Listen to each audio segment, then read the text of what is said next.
மேற்காசிய போர் தொடர்பாக நாளை மாநில முதல்வர்களுடன் பிரதமர் மோடி ஆலோசனை. தேர்தல் அறிவிக்கப்பட்டுள்ள தமிழ்நாடு, கேரளம் உள்ளிட்ட மாநில முதல்வர்கள் பங்கேற்க மாட்டார்கள் என அறிவிப்பு.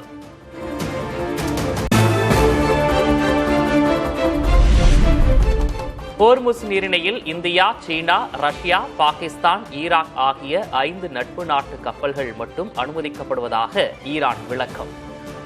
நீரிணை முழுமையாக மூடப்பட்டதாக தகவல் வெளியான நிலையில் ஈரான் வெளியுறவுத்துறை அமைச்சர் அராக்ஷி பேட்டி.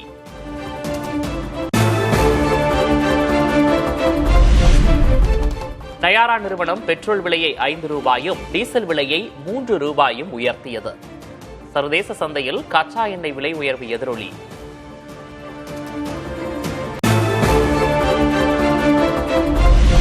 வணிக சிலிண்டர் தட்டுப்பாட்டால் மேலும் பல உணவகங்கள் மூடப்படும் அபாயம். உணவகங்களை நம்பியுள்ள தொழிற்சாலை ஊழியர்கள், பேச்சுலர்ஸ் கடுமையாக பாதிப்பு. டீ கடை வச்சிருக்கோம், ஹோட்டலில் வச்சிருக்கோம், கேஸ் இல்லாமல் ஹோட்டலில் மூடிட்டு இருக்கோம். டீ கடையை மட்டும் கரண்ட் அடுப்பில் வச்சுட்டு டீ கடையை அப்படியே சுமாராக நடத்திட்டு இருக்கோம். ஒரு வாரமாக மூடி வச்சு சாப்பாடுக்கு எங்கேயும் போக முடியாது என்னால். அதனால் பார்த்தா அந்த என்னான்னு கேட்டால் அந்த கேஸ் சிலிண்டர் இல்லை, எங்களால் இது பண்ண முடியல அப்படின்றாங்க. காஞ்சிபுரம் ஊத்துக்காடு பகுதியில் உள்ள கேஸ் குடோன் முன்பு காத்திருந்த மக்கள் பதிவு செய்து நீண்ட நாட்களாகியும் சிலிண்டர் வரவில்லை என்றும் குற்றச்சாட்டு.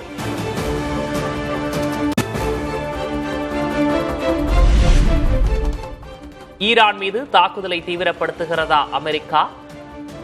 வளைகுடா பகுதிக்கு விரையும் 2400 கடற்படை வீரர்கள், மேலும் 1000 ராணுவ வீரர்களையும் அனுப்ப திட்டம். 2026 தேர்தல் பரப்புரையை திருவாரூரில் தொடங்க திமுக தலைவரும் முதல்வருமான ஸ்டாலின் திட்டம். ஏப்ரல் 2 தொடங்கி 21ஆம் தேதி வரை தொடர் பரப்புரையில் ஈடுபட உள்ளதாக தகவல்.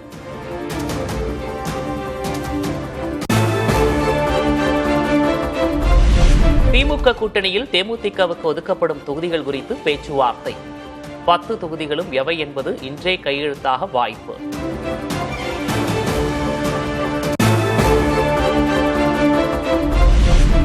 திமுக கொடுத்த எண்ணிக்கை சின்னம் தொடர்பாக வருத்தம் உள்ளது. சிரித்துக் கொண்டே அழுவதாக மதிமுக அவைத் தலைவர் அர்ஜுனராஜ் பேட்டி. எங்களுடைய தகுதி நிர்ணயத்தில் எங்களுடைய தரத்துக்கு தகுந்த மாதிரி கொடுக்கலிங்கிற வருத்தம் எங்களுக்கு இருக்குது. சிலர் சிரிப்பார், சிலர் அழுவார். நாங்கள் சிரித்துக்கொண்டே அழுகின்றோம். அப்படிங்கிறது தான் எங்களுடைய நிலைமை. 4 தொகுதிகளும் எங்கள் சின்னத்தில் போட்டி விட முடியலையேங்கிற ஒரு வருத்தத்தோடவும் நாங்கள் இருக்கிறோம். திமுக கூட்டணியில் அடுத்தடுத்து குழப்பம். தொகுதி ஒதுக்கீட்டில் மதிமுகவை தொடர்ந்து காங்கிரசும் அதிருப்தி என தகவல்.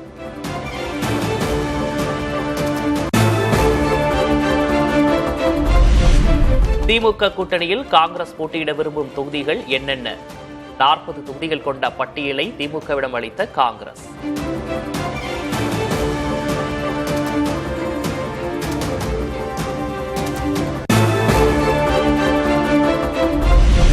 புதிய நீதி கட்சிக்கான தொகுதிகள் குறித்து கே பழனிசாமியுடன் ஏசி சண்முகம் ஆலோசனை.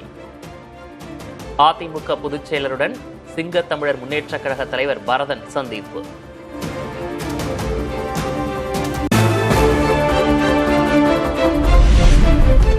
அதிமுக கூட்டணியில் சிங்கத்தமிழர் முன்னேற்றக் கழகத்திற்கு ஒரு தொகுதி, மணச்சநல்லூர் அல்லது ஸ்ரீரங்கம் தொகுதியை கேட்டுள்ளதாக பரதன் பேட்டி.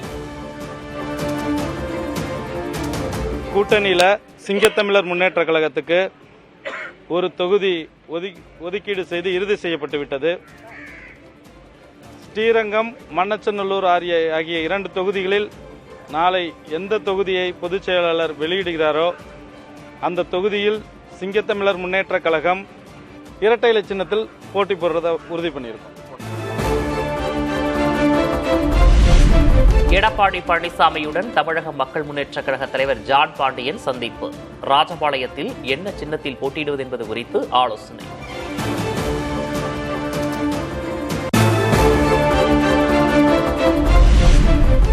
திமுக கூட்டணியை விமர்சிக்கும் தகுதி அதிமுக பொதுச் செயலர் பழனிசாமிக்கு இல்லை என அமைச்சர் சிவசங்கர் விமர்சனம்.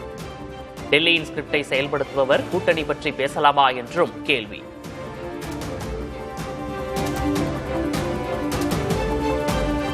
அவருடைய கூட்டணியில் இருக்கிறவர்கள், கூட்டணிக்கு தலைமை பாஜக, கூட்டணியில் முடிவெடுப்பவர் அமித்ஷா என்பதை வெளிப்படையாக தெரிவித்திருக்கிற நேரத்தில் அவர் திராவிட முன்னேற்ற கழகத்தில் இருக்கின்ற கூட்டணி கட்சி தலைவர்களை அடிமை கட்சிகள் என்று பேசுவது தேவையற்ற செயல். அமித்ஷா கொடுக்கின்ற ஸ்கிரிப்டை மாற்றி கூட படிக்காமல் அப்படியே படிக்கிறார். அவருடைய ஒவ்வொரு அறிவிப்பிற்கு பின்னால் அமித்ஷா தான் இருக்கிறார்.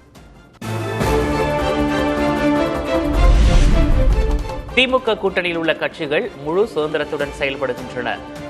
பழனிசாமி சொல்வது போல அடிமையாக நடத்தியிருந்தால் 3 கட்ட பேச்சுவார்த்தைகள் நடந்திருக்காது என்றும் சிவசங்கர் விளக்கம்.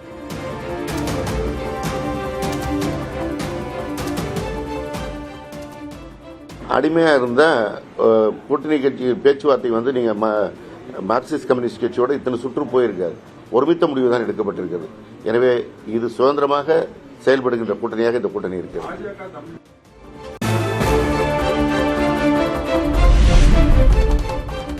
திமுக கூட்டணியிலிருந்து விலகிய தவேக தலைவர் வேல்முருகன் தலைமையில் உருவானது புதிய அணி. தவேகவுடன் கூட்டணி இல்லை என்றும் வேல்முருகன் அறிவிப்பு. வேல்முருகன் ஆகிய நான் தவேகவோடு தனிப்பட்ட தமிழக வாழ்வுரிமை கட்சி கூட்டணி வைப்பதற்கு வாய்ப்புகள் இல்லை.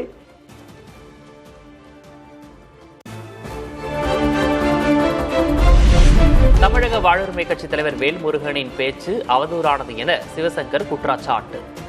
கேட்ட இடங்களை தராவிட்டால் என்ன வேண்டுமானாலும் பேசலாமா என்றும் கேள்வி.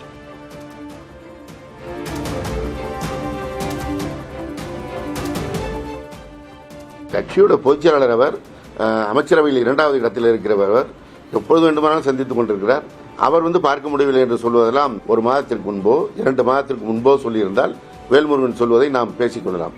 அவர் கேட்ட இடம் கிடைக்கவில்லை என்ற ஒரே காரணத்திற்காக இன்றைக்கு அவதூறை வாரி தூற்றுவது என்பது தவறான ஒரு செயல்பாடு. காங்கிரஸ் நாடாளுமன்ற குழு தலைவர் சோனியா காந்திக்கு உரிய சிகிச்சை அளிக்கப்படுவதாக டெல்லி மருத்துவமனை அறிக்கை. மருத்துவமனைக்கு சென்ற தாயின் நலம் விசாரித்தார் ராகுல் காந்தி.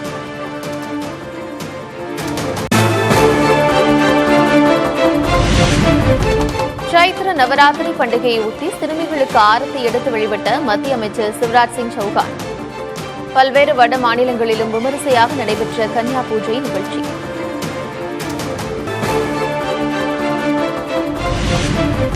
ராகுல் காந்தி தனது அரசியல் அனுபவங்களிலிருந்து பாடம் கற்கவில்லை என்று கேரள முதல்வர் பினராயி விஜயன் விமர்சனம். மோடி, அமித்ஷாவை மகிழ்விக்கவே ராகுல் காந்தியை பினராயி விஜயன் விமர்சிப்பதாக கேரள காங்கிரஸ் தலைவர் சதீஷன் பதில்.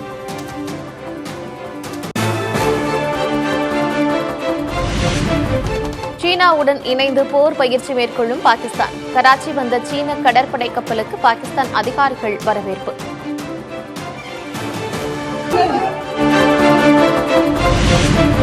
ரோபோ பாதுகாவலருடன் வலம் வந்த அமெரிக்க அதிபர் டிரம்பின் மனைவி மெலனியா. ஏழை மற்றும் வளரும் நாடுகளுக்கும் டிஜிட்டல் தொழில்நுட்ப பலன்களை கொண்டு செல்வது குறித்து வெள்ளை மாளிகையில் நிகழ்ச்சி.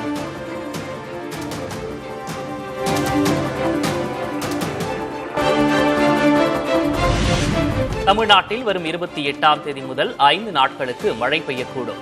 சென்னை வானிலை ஆய்வு மையம் கணிப்பு.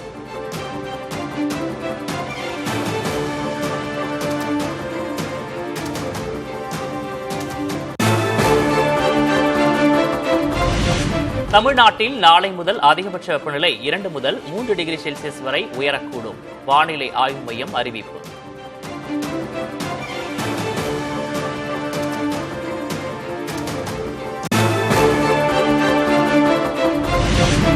தங்கம் விலை சவரனுக்கு 560 ரூபாய் உயர்வு. சென்னையில் கடந்த 3 நாட்களில் தங்கம் சவரனுக்கு 5360 ரூபாய் அதிகரிப்பு.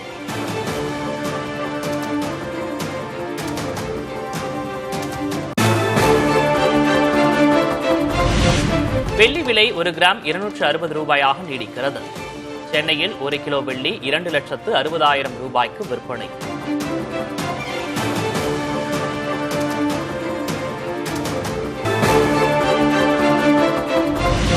சேலத்தில் மேட்டூர் அணை உபரிநீரை பனமரத்துப்பட்டி ஏரி வரை நிரப்ப கோரிக்கை.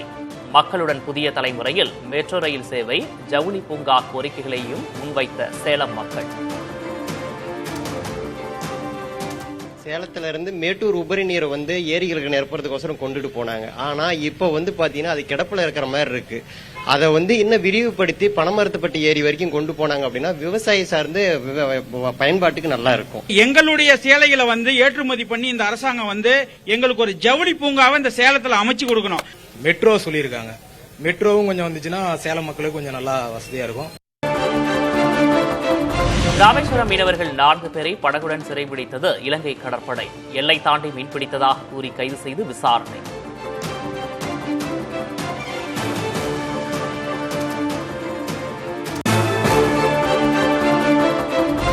சென்னை மாதவரம் அருகே 10 நாட்களாக குளத்தில் செத்து மிதக்கும் ஆயிரக்கணக்கான மீன்கள். நோய் பரவும் அபாயம் ஏற்பட்டுள்ளதாக கூறி மாநகராட்சி அதிகாரிகளை முற்றுகையிட்ட மக்கள்.